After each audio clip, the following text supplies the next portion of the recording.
Tá gravando? Tá? Mas vai ficar a aula inteira aí. O quê? O que vai ficar a aula inteira? Vai ficar o começo inteiro, você quieto, assim. Não tem problema.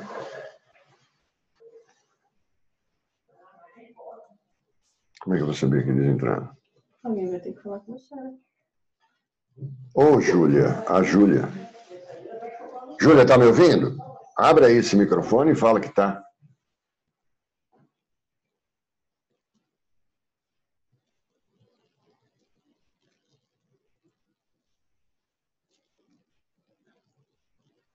Falou. Hã? Falou que tinha um grupo de risco. Falou que tinha alguém do grupo de risco. Alguém ligou. Eu? Não. Você podia ter falado que você tem contato com o grupo de risco. Não. É, e é verdade? Não. Não tem que falar nada, não. Bom dia, Júlia. Tá me ouvindo? Só ela que tá aparecendo aqui. Por isso que eu falo pra você não começar isso ainda. Pra você ver que não chegou.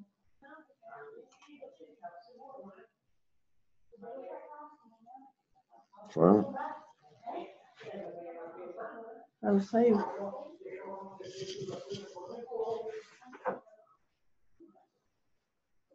Melhor você começar outra reunião. Já torrou 3 minutos. Sem problema.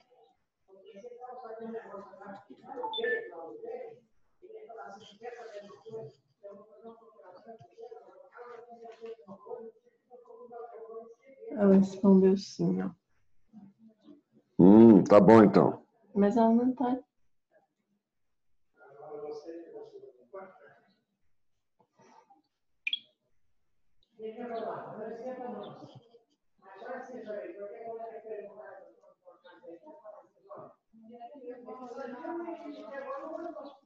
Giovana.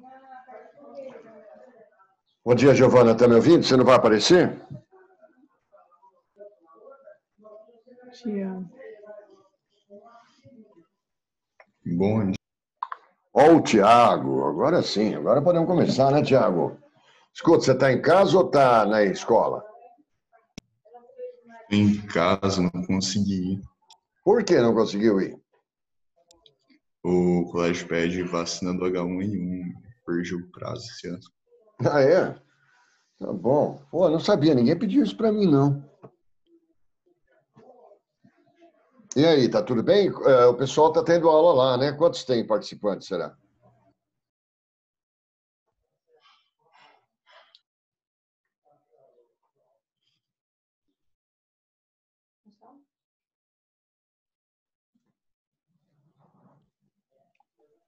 Podemos começar, Tiago? Acho que ainda não, professor. Falta gente.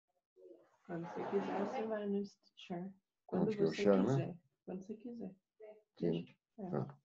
Então vamos esperar um pouquinho, Tiago. Fala aí alguma coisa. Bom dia. Ah, não. Pergunta aí alguma coisa que eu possa participar, que eu possa te ajudar, sei lá, se eu ou você me ajudar, não sei. Alguma dúvida, bicho? É que você tinha lá Você viu a eleição dos Estados Unidos, professor? Eu estou vendo, né? Mas o que eu não vi? Não, que parece que dessa vez estão tentando, na verdade, estão colocando proteção nas lojas por causa que temem conflitos dessa vez. Pois é, Tiago, o problema ali é muito sério. O Trump, que é um antidemocrata, ele tem as suas milícias, mais ou menos como temos aqui no Brasil, né? E ele já pediu, isso foi horrível, porque as milícias dele são extremamente conservadoras, elas não as palavras foram dele, não façam nada agora, mas fiquem atentos. Isso é um indicativo de que ele pode não aceitar o resultado das eleições. Quer dizer, o país que se orgulha de ser o mais democrático do mundo tem um presidente que age dessa forma. O que vai acontecer ali, pelas pesquisas... Você sabe, Tiago, como é que funcionam essas eleições nos Estados Unidos? Não sabe? Não é o voto do presidente, não é o cidadão que vai lá e vota, e aquele que tiver maior número de votos é eleito. É um sistema diferente. Basicamente, ali você tem alguns partidos nanicos, mas você tem 2 partidos que disputam a presidência, que é o Partido Republicano e o Partido Democrata.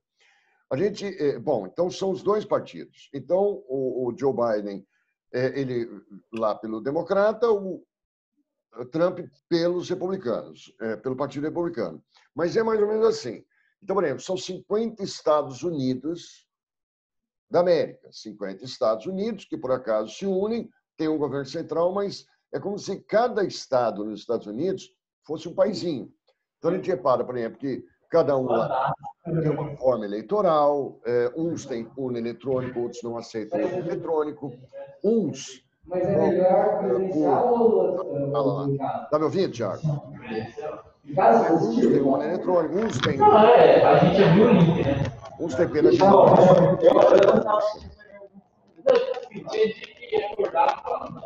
Ixi, vai todo mundo abrir lá. Vou falar aqui, Thiago. Tá me ouvindo ou não? Então, vamos supor que a Califórnia... Como é que faz o pessoal ficar quieto lá?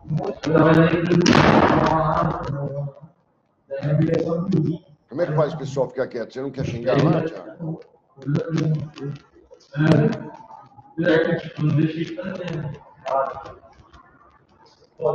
Vou falando, tchau, Thiago. Tá me ouvindo? Então, por exemplo, se na Califórnia... Tá difícil. Eu nem pensei, ano que vem, eu já tenho noção que vai ser extremamente resolvido.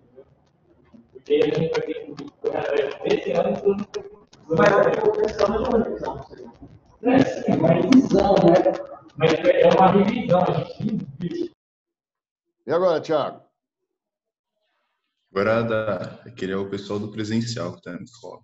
Mas agora, está me ouvindo? Aí, se você pegar, por exemplo, os Estados Unidos, então você tem lá, por exemplo, 50 estados, como se fosse 50 países, como eu estava te falando. Por acaso, eles são os Estados Unidos da América. Eles têm um governo central para representá-los, vamos dizer assim, internacionalmente. Mas cada estado tem a sua autonomia, é um federalismo maravilhoso. Mas são basicamente 2 partidos, apesar de você ter os nanicos. Então, a eleição ali, o cara não vai votar para presidente. Então, um eleitor estadunidense, lá na Califórnia, por exemplo, ele vai votar num delegado.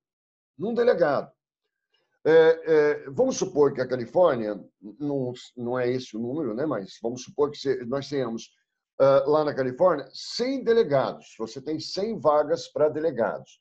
Se a população lá da Califórnia votar em delegados de maioria republicana, então vamos supor, das 100 vagas, a população elegeu 51 republicanos e 49 democratas. Dá para entender?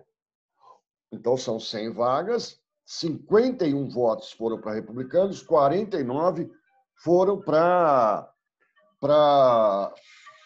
Peraí, que é a Juliana aqui. Oi, Juliana. Oi, Linda. Oi, Linda. Oi. Eu estou? Permiti? Oi, eu estou ouvindo. E como é que eu faço isso? Espera aí, então, que eu vou chamar a minha assessora aqui e a gente já compartilha. Espera aí. Nara! Espera aí, Thiago. Nara!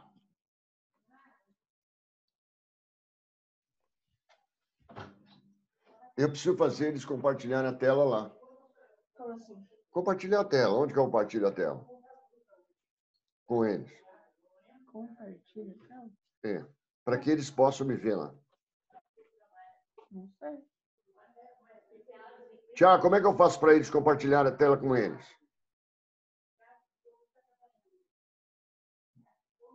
Tem que ir em segurança e... Tem que ir em segurança. Habilitar. Aí habilitar compartilhamento para todo mundo. Acho que é assim. Segurança. Já habilitei. Ela clicou em segurança, Thiago. É para eles? Para eles verem. Pode tentar. E agora? Será que eles estão compartilhando? Eu estou compartilhando com eles lá na sala? Não sei. Como é que eu vou saber, Tiago? Você tem ideia?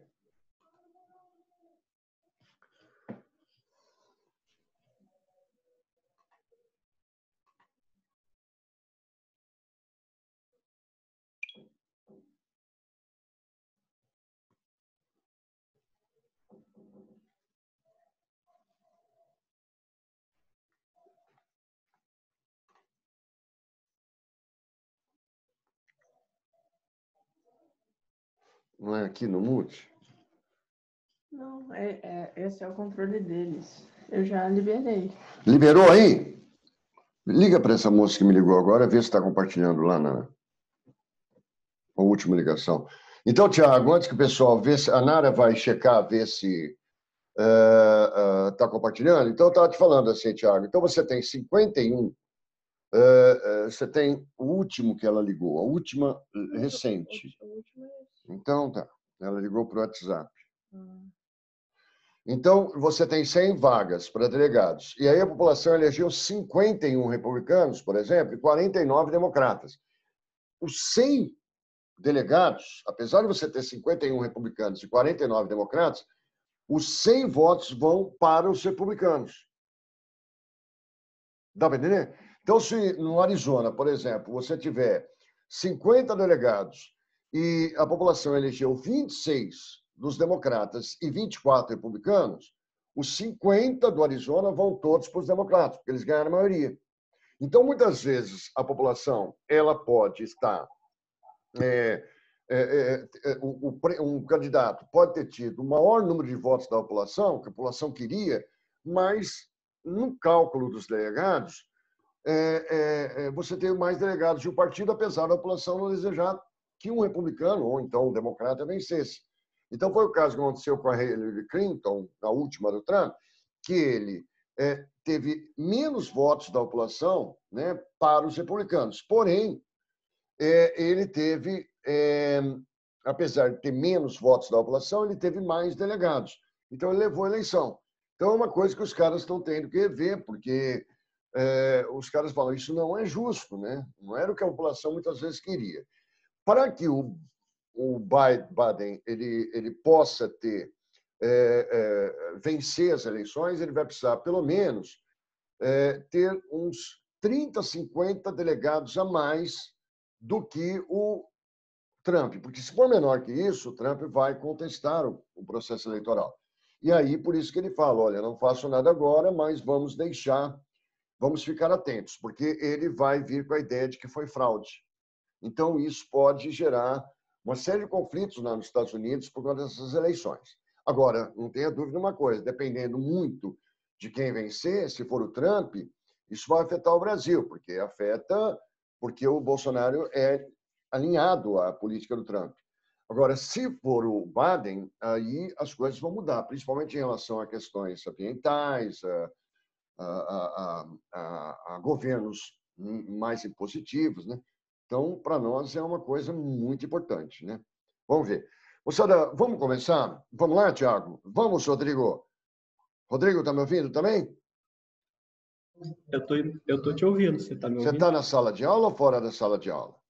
Fora da sala de aula. E eu gostaria de perguntar a mesma coisa. Você está na sala de aula? Não, não estou na sala de aula. Eu estou aqui, no ambiente doméstico, né? Eu pedi, pelo menos nessa semana, permissão, porque para a coordenação. Conseguiu ver? Eu conversando com ela. E ela? Falei, se ela quiser me ensinar o passo a passo, eu já liberei, mas ela falou que não está dando certo. Eu falei. Ela falou que tem um técnico ajudando ela lá. Então, vamos começar, moçada, porque não está conseguindo chegar na sala de aula. Então, Rodrigo, eu pedi permissão para a instituição para que, na verdade, eu ficasse, pelo menos essa semana, eu acho um pouquinho temerário, né? Para ver como as coisas vão funcionar, enfim, né? Por mais que não tenha muita gente, vamos ver como é que vai. Talvez semana que vem, dando tudo certo, aí eu vou lá, tá? Mas também eu não me preocupo muito, porque eu acho que vocês já fizeram a minha prova, tal. Fala, Rodrigo. A sua aula está sendo a que está funcionando melhor até agora. Olha lá. O Enzo está na sala de aula ou não, né? Não. Não. Moçada, então, vamos lá. Olha, mas é assim mesmo, viu, Rodrigo? É assim porque até, como é o primeiro dia, até as coisas se ajeitarem, fica um pouquinho difícil. Tem um técnico lá tentando fazer eu ser visto também por eles. E a Nala está vendo lá. Vamos, Sara, eu vou para o último capítulo nosso, os últimos capítulos nossos, que é do livro de vocês, que ele fala em sociologia aplicada, né? Então, como ele fala, eu vou aqui, deixa eu ver o share screen aqui. Nesse capítulo, o que o pessoal faz? Nesse capítulozinho, o pessoal coloca algumas questões. Enzo, está me ouvindo? Está bonito esse rapaz, hein? O pessoal coloca ali naquela apostila algumas questões práticas de vestibular, coisas que vocês vão fazer só o ano que vem, só para vocês, na verdade, verem como as coisas funcionam. Então, eu achei muito legal, né, a iniciativa do livro, porque nós falamos, basicamente, o que nós tínhamos que falar. Deu certo lá? Ela não está... Provavelmente é coisa técnica lá, porque ela não está te ouvindo, mas todo mundo está te ouvindo aí. Tá bom. Ela está reiniciando tudo. Então, lá no... Tá vendo? Aí, Rodrigo, o pessoal não está me vendo. Se vocês quiserem aparecer, não sei se só está aparecendo o Enzo para mim. Mas vamos lá. Olha, então... Eu vou... o negócio também. Oi, Rodrigo. Tá, agora o Rodrigo também. Mas vamos lá. Olha, ele substituiu o Enzo. Eu vou pegar algumas questões só para a gente rememorar alguns clássicos nossos, né? Então, outro dia eu fiquei um pouquinho preocupado, porque eu estava falando para vocês lá do Comte, do Durkheim, do Marx, e aí eu senti que o pessoal falou assim, eu lembro mais ou menos de algumas coisas, foi a semana passada. E aí vem essa aulinha de sociologia aplicada. Então, vamos lá. Só que eu peguei exercícios um pouquinho diferentes, eu queria que vocês fizessem comigo, vamos ver o que vocês lembram, principalmente para o ano que vem. Vamos lá. Eu busquei aqui, primeiro, uma questão do Karl Marx. Eu não sei se vocês lembram do Karl Marx, dos clássicos, né? Nós temos o Comte, o Durkheim, o Weber e o Marx. E o Marx, ontem eu até estava falando isso, porque ontem eu estava assistindo a uns capítulos de uma série lá, O Homem do Castelo Alto, né? Que não acaba nunca. E, de repente, eu falei em casa, olha, o Marx, por mais que o Tiago não goste, ao que me consta, ele é importante. Eu falei para o Tiago, é importante porque o Marx ele dividiu a história, né, do mundo, principalmente porque o que ele falou, né, mexeu com tudo. Por mais que, na verdade, muitos contestem, todos passaram a ter que levar em consideração as teses dele, porque ele é um grande crítico do capitalismo. E ele veio com a proposta socialista. Por isso que eu falo assim, se, na verdade, o Marx não tivesse vindo com essa proposta socialista, talvez não tivéssemos as leis trabalhistas, a mínima proteção aos trabalhadores, nós teríamos um mundo mais competitivo, mais enraigado no sistema capitalista. Então, ele mexeu. Agora, o que Karl Marx fala? Não sei se vocês vão se lembrar. O Karl Marx, ele fala em materialismo histórico. Eu estou vendo só o Rodrigo aqui. Rodrigo, você lembra do materialismo histórico? O que define uma cultura é pelo que ela produz materialmente? Maravilhoso. É isso que o Rodrigo falou. A frase que eu sempre usei, Rodrigo, foi essa. Oi, João. Nesse materialismo histórico tem algumas classes, né? Proletariado contra a burguesia, né? E daí vem evoluindo. Isso, João. Mas ele fala, antes do que você falou, o Rodrigo falou uma coisa muito interessante também. Quer dizer, que é mais do que isso. Isso que você falou envolve o que o Rodrigo falou. Porque para o materialismo histórico, somos o que somos pelo modo de produção vigente. O Marx identifica alguns modos de produção na história. O que é modo de produção? É a forma como uma sociedade produz as coisas e como divide o que é produzido. Então, o que é modo de produção? Repito, é a forma como uma sociedade produz o que produz e como ela divide o produzido. Então, por exemplo, no modo de produção primitivo, lá, pensa nos índios não contaminados, né, pelo capitalismo no Brasil, os nativos, eles não tinham uma divisão clara de trabalho, tinham divisões de tarefas. Mas tudo o que eles arrecadavam, eles dividiam entre todos igualmente, sem a perspectiva de lucro, sem a perspectiva de acumulação. Então, segundo Karl Marx, a visão de vida dos nativos, indígenas no caso, essa visão se dava pela forma como esses nativos produziam ou produzem e dividiam o produzido. Sem objetivo de lucro, retirando da natureza apenas aquilo que é necessário, dividindo tudo igualmente. Então, eles são o que são, vestem o que vestem, sonham o que sonham, fazem o que fazem, têm a relação que eles têm com o mundo pelo modo de produção vigente. Então, somos o que somos pelo modo de produção vigente. Aí ele fala, ó, tem o primitivo, que é dos índios, tem o asiático, que você deve ter estudado lá no Egito Antigo, não existe mais, tem o modo de produção escravista, tem o modo de produção feudal e tem o modo de produção capitalista. Aonde entra o que o João falou. Você tem uma divisão da sociedade em proprietários dos meios de produção, de fábrica, de bancos, de escolas, de terras. Esses têm, seriam os burgueses que o João falou, os proprietários dos meios de produção e aqueles que apenas têm uma coisa para vender, que é a mão de obra para esses proprietários, para esses burgueses, que o João falou. Então, segundo Karl Marx, você tem duas classes sociais do capitalismo. Você tem os proprietários dos meios de produção, repito, de banco, de fábrica, de terra, e aqueles só têm uma coisa para vender, que é a sua mão de obra. E aí o Marx identificou aonde está o lucro do capitalismo, no modo de produção capitalista, exatamente em cima da exploração sobre a mão de obra. Porque o trabalho no mundo capitalista vira mercadoria. E aí, segundo Karl Marx, o lucro sai exatamente dessa exploração. Vocês lembram de mais-valia? O João Vitor, que está me aparecendo, todo Karl Marx identificou aonde sai o lucro do capitalismo, em cima da exploração do trabalho humano e do capitalismo. Você lembra, vocês lembram o que é a mais-valia? É a diferença do que o trabalhador produz e por quanto ele vende o trabalho dele para o burguês. Maravilhoso. Oi, João, é isso, João. Ele é um conceito. A mais-valia é um conceito marxista. É fundamental esse conceito para entender a exploração do trabalho, segundo Karl Marx, no modo de produção capitalista. É a diferença. O que seria a mais-valia, em outras palavras? Seria a diferença entre o que o trabalhador produz, a diferença entre o que o trabalhador produz e o salário que ele recebe. Então, foi o que eu disse para vocês. Por exemplo, vamos supor, por exemplo, ao assinar um contrato, o trabalhador, por exemplo, ele fala assim, olha, o empregador fala, eu vou contratar o Rodrigo. Rodrigo, você vai trabalhar 40 horas por semana, 8 horas, portanto, por dia, e você vai receber um salário.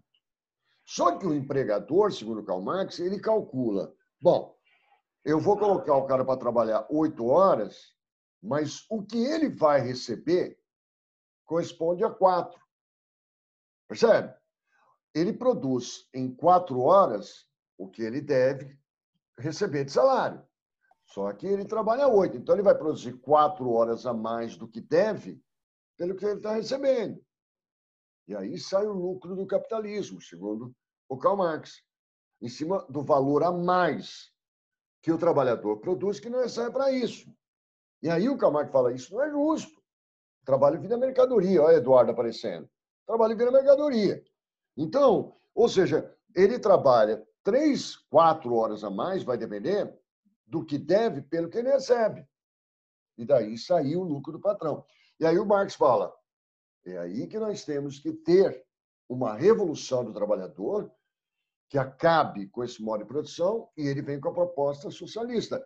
A proposta em que? Não estou discutindo aqui se é bom ou ruim, tá?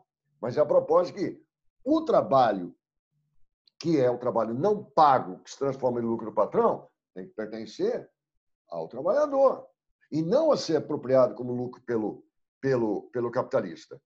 Por isso, ele fala assim, ó, temos que ter uma revolução. Não sei se vocês lembram, semana passada, de mudanças sociais. Uma revolução com muito sangue, violenta. Uma revolução que saia da maioria, que é o proletariado. Uma revolução com sangue, violenta, aonde o trabalhador supere esse modo de produção.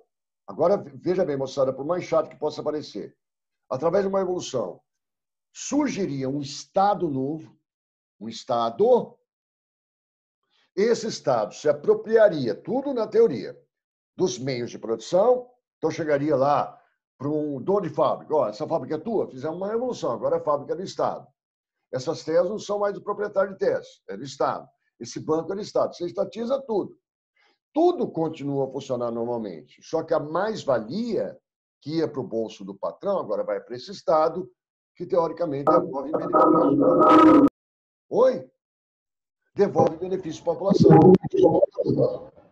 Quando esse Estado, e o pessoal está aberto lá, quando esse Estado não precisar mais se apropriar de tudo isso, da mais-valia, ele já se apropriou de todos os modos, desculpa, de todas as forças produtivas. Quando esse Estado não precisar mais disso, vira tudo comum a todos. O Estado desaparece e vem o comunismo. O que eu acho muito complicado, porque quem é o Estado tem o poder e não vai querer largar o osso. Então, é muito interessante. E aí, vamos lembrar também que ele fala em dois tipos de mais-valia.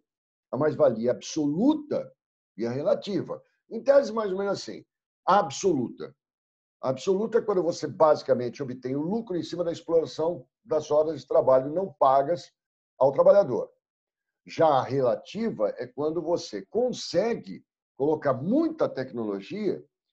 E se ele, por exemplo, o Rodrigo que eu estava falando, olha, você trabalhar 8 horas, não vou falar para você, Rodrigo, mas você vai receber por 4. As outras 4 vão ser o lucro do patrão. Agora, e se eu conseguir, por exemplo, fazer com que o Rodrigo ou vocês produzam a mesma coisa com muita tecnologia em 1 hora? Vocês vão continuar trabalhando 8, só que o meu lucro vai ser multiplicado. Percebe? 8 horas, 4 te pagam. As 4 outras são minhas, o que for produzido. Se eu conseguir fazer com que você produza aquilo que você produzia em 4 em 1, com muita tecnologia, imagina, vamos sobrar 7 horas e muito mais produção e o lucro vai aumentar. É relativa com o jogo de tecnologia. Então, vamos lá. Sobre a exploração no capitalismo, segundo Marx, é correto afirmar, a lei da hora extra. Moçada, hora extra, Marx nunca falou. Hora extra é quando, por exemplo, um trabalhador, você fala para esse senhor, Rodrigo, que eu estava falando, Rodrigo, você vai trabalhar 8 horas. Mas, pô, dá para você ficar 1 hora a mais para mim hoje? Eu vou te pagar. Né? Mas isso, pela lei, pelas leis do Brasil, eu tenho que pagar 1 hora extra, um valorzinho a mais até da hora normal. Marx não fala em hora extra. Segundo Marx, a lei da mais-valia consiste nas horas extras? Não, não hora extra. Eu combinei 8, eu vou pagar por 4, não falo para ninguém. O trabalhador como o Rodrigo. Mas, 4 horas que você trabalha, eu sei que paga o teu salário, só que você vai trabalhar 8. Né? Ninguém fala hora extra. A lei da mais-valia, segundo Marx, explica como o proprietário dos meios de produção extrai e se apropria das horas trabalhadas. Caiu na UEL, hein? A lei da mais-valia é a garantia de que o trabalhador receberá o valor real do que ele produziu durante a jornada de trabalho. É o valor real? As horas extras trabalhadas, eu vou esquecer a hora extra. O que seria, ou qual seria a alternativa dessa questão da UEL de 2014? O que você colocaria? Eu espero. Fala, João Pedro. Ninguém vai falar? Seria, professor. C, João. Ele não fala em hora extra. A lei da mais-valia não consiste em hora extra. Ele não fala isso. Olha, D, a lei da mais-valia é garantir que o trabalhador vai receber o valor real? Não é. É aí que ele fala, pô. Eu estou pagando, o Rodrigo está trabalhando 8, mas estou pagando por 4. As outras 4 ele vai trabalhar, eu trabalho não pago, que vai ser o lucro do patrão. Não é a D. E as horas extras, ele não fala a hora extra. Então, é a C que o João falou. É a lei da mais-valia que explica como os proprietários dos meios de produção extraem e se apropriam das horas trabalhadas, mas não pagas que é o lucro do patrão. E aí o Marx fala, bom, isso tem que ficar com o trabalhador. Tá aí que ele vem com a proposta de revolução. O Sada Marx fala de um monte de coisa, né? Ele fala, por exemplo, dentro que o João falou também, ele divide a sociedade em duas classes, né? A classe dos proprietários dos meios de produção e dos trabalhadores, né? Basicamente duas classes. Ele fala, por exemplo, que o trabalho ele é alienado, que não pertence ao trabalhador. Aliás, desculpa, alienado, não sei se você lembra. Alienare, que não pertence a você. O trabalho tem que pertencer a quem realizou, e não ser apropriado como lucro pelo patrão. Outra coisa, eu falei de Estado. Karl Marx fala que o Estado no mundo capitalista ele é representante dos interesses dos proprietários. Ele trabalha para os proprietários. A população, outro dia, dá um nome para você. Ele não está errado nisso. A população você controla. Né? Mas o Estado, ele, segundo o Karl Marx, numa sociedade de classe, ele representa apenas a classe dominante. Percebe? Ele fala, por exemplo, não sei se vocês vão se lembrar, vou pegar outra questão aqui. Ixi, já tem só 10 minutos. Tem um monte de questão. Sobre as relações. Posso continuar aí, moçada? Pode ou não? Pode. Não sei se o pessoal lá na sala está me vendo. Sobre as relações sociais estabelecidas, então, né? Entre os homens no processo de produção capitalista, podemos afirmar que, no capitalismo, sobre as relações sociais estabelecidas entre os homens no processo de produção capitalista, podemos afirmar que se caracterizam por serem relações de exploração. No mundo capitalista, um explora o outro, né? Antagonismo, segundo Karl Marx, sim. Proprietários e não proprietários. E oposição. Segundo Karl Marx, há essa oposição. Eu acho que está certo. As relações estabelecidas entre as classes sociais no capitalismo, segundo Karl Marx, são complementares. Porque só existe uma se existe a outra. Acho que bom, né, O moçada? proletário pode sobreviver sozinho. Ué. No capitalismo, Rodrigo, é isso. Quer dizer, se não tiver o proletário, o trabalhador, o capitalista não tem lucro. Porém, se não tiver o capitalista não tem a geração do trabalho. Percebe? No mundo capitalista. Então, acho que está boa também. A 3, segundo Karl Marx, no capitalismo, há uma divisão dos homens entre homens seres humanos. Proprietários, os que têm um banco, a terra, a escola, a fábrica, e aqueles que só têm uma coisa para vender, que é a força de trabalho. Que ele vai vender para se manter vivo, continuando a gerar a expectativa do proprietário. Segundo Karl Marx, sim. Entre o capitalista e o trabalhador há uma relação de igualdade, pois ambos são vendedores de sua força de trabalho. Moçada, outro dia eu falei para você, para Karl Marx, o burguês não é aquele que compra um monte. O burguês é aquele cara que acumula um monte. Não tem igualdade.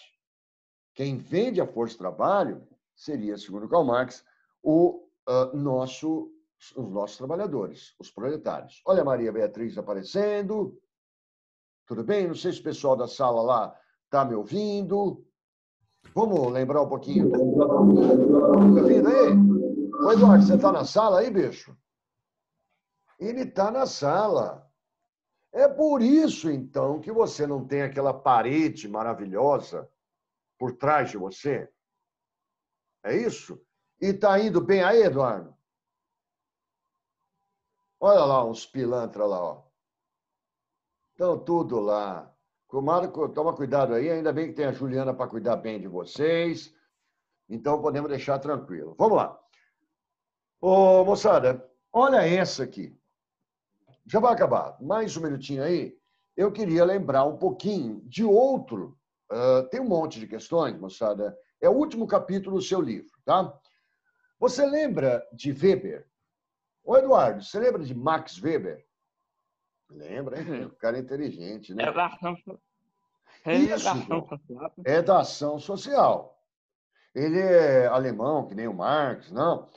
Moçada, eu falei para vocês, é o seguinte, eu falei outro dia para você, tanto Marx, os grandes filósofos, os grandes pensadores, que vocês estudam, grande parte deles vem da Alemanha. Porque outro dia eu falei para você, pô, a Alemanha sofreu muito, né? Não existia até 1871. Quando surge, foi tirando o atraso. Vem a Primeira Guerra Mundial, ela é destroçada, humilhada. Aí tentou se recuperar de uma forma ridícula, através do Estado totalitário, né? O nazismo. Aí veio a Segunda Guerra Mundial, desmonta de novo. A vida da Alemanha sempre foi... Olha, Giovana, que linda. A vida da Alemanha sempre foi assim. Caiu, levantou, caiu, levantou, caiu, levantou. É por isso que eu falei para você outro dia. Os grandes filósofos que o professor de filosofia fala, normalmente vêm da Alemanha. Porque quando você cai, levanta, você vai ficando mais introspectivo, mais sério, mais pensativo, menos bobo, alegre, vamos dizer assim, né? Então, normalmente vem dali. E o Weber, ele é do método compreensivo. Ele fala assim, ó, cada um, João, ó essa, cada um tem uma história. Não podemos comparar como pede Durkheim, Comte. Não, cada uma história. A história explica tudo. Então, eu me lembro que eu falei para você, não vem falar que o fulano passou no vestibular antes que você, porque ele... Não porque ele é melhor. Cada um tem a sua história. Então, ele é do método compreensivo. Ele foi autor daquela obra que eu citei a semana passada, A Ética Protestante Espírito do Capitalismo, e principalmente que o João falou, a ação social, que é toda a ação individual dotada de sentido. O que é uma ação social? Uma ação individual dotada de sentido. E quando que essa ação individual tem sentido? Quando leva em consideração o outro. Nós estávamos falando, por exemplo, mudanças sociais na semana passada, retrasada, eu falei para você assim, por exemplo, se eu abrir o guarda-chuva para mim, peraí, moçada, isso não é uma ação social. Agora, se eu abrir um guarda-chuva para a Giovana, opa, é uma ação social. Eu levo em consideração. E é isso que move uma sociedade. Aí ele, não sei se vocês lembram, que ele classifica, né? Eu falei para você, esqueça isso, por enquanto. O ano que vem isso torna importante. Pode ser uma ação afetiva, não sei se vocês lembram disso, né? É motivada por algum sentimento, né? Uma ação tradicional, eu me lembro, afetiva, vou comprar aquele sapato, aquele tênis, porque me causa uma emoção, né? Ser levado por uma propaganda, às vezes. Agora, tradicional, porque o meu avô, meu pai sempre usaram esse tênis ou esse sapato. Agora, pode ser uma ação racional em relação ao valor. É porque é a melhor marca, né? Ou é mais barato, porque a minha sociedade dá valor ao dinheiro. Ou porque já usaram e falaram que é a melhor marca. Mas pode ser racional em relação à finalidade. Se eu vou comprar esse tênis, porque é o melhor para jogar basquete. Porque alguém já testou isso. Agora, olha que linda essa questão. Olha que linda essa questão. Então, a ação social é o grande instrumento do Weber. É toda ação individual dotada de sentido. Ele fala assim, ó, sinto que, às vezes, eu consigo fazer as coisas que desejo. Olha lá, ó. Como ir a raves, né? Mesmo que minha mãe não permita ou concorde. Agora você não pode mais ir para rave nenhuma, porque está pandemia, né? Em outros momentos, essa estudante está falando o seguinte, eu faço o que me mandam. E acho que deve ser assim mesmo. Então, às vezes eu consigo fazer as coisas que eu desejo. Mesmo que minha mãe não permita e concorde. Em outros momentos, eu faço o que mando e acho que deve ser assim mesmo. É legal a gente viver segundo as regras e, ao mesmo tempo, poder mudá-las. Nas raves, existem regras. Muita gente não percebe, mas é toda uma estrutura. Seguranças, taxas, etc. Então, sinto que sou livre. Posso escolher as coisas, mas com alguns limites. Olha que lindo, né? Olha que lindo que ele está falando. Eu sei que existem regras sociais, mas, na verdade, eu tenho que levar em consideração essas regras, mas, às vezes, eu tenho que fazer o que eu quero. Mas, quando eu agir levando em consideração as outras pessoas, é uma ação social. Então, essa explicação sociológica, meu tempo já era, para a relação entre indivíduo e sociedade, pode ser encontrada onde? Não é no Karl Marx, nem no Durkheim, porque, para o Durkheim, a sociedade faz o indivíduo. No individualismo das teorias liberais ou na sociologia compreensiva de Weber? Eu ajo, mas eu tenho que levar em consideração o outro. Eu sei que eu tenho regras a seguir. Eu tenho, às vezes, a minha liberdade. Eu gosto de ir para a rave, mesmo que a minha mãe, às vezes, não goste, mas eu escolho. Percebe? Então, eu estou sempre levando em consideração o outro para agir. Não é no corporativismo de Spencer, Herbert Spencer, o inglês, da época lá, né? É próximo à linha de Comte. Não sei se vocês lembram disso, que ele fala em darwinismo social, mas deixa eu falar. E não é do Comte, é AC. Eu tenho um minutinho. Eu gostaria que vocês dessem uma olhadinha. Eu coloquei no material de apoio de vocês. Nós estamos em época de eleição. Não vai dar tempo, vai acabar o Zoom. Mas leiam essa questão, ou talvez eu volte na semana que vem. Aliás, acabar o tempo, desculpa, um beijo. Obrigado. Acabou? Ou não? Não. Tudo bem. Então, moçada, pensei que tinha acabado, que sumiu aqui.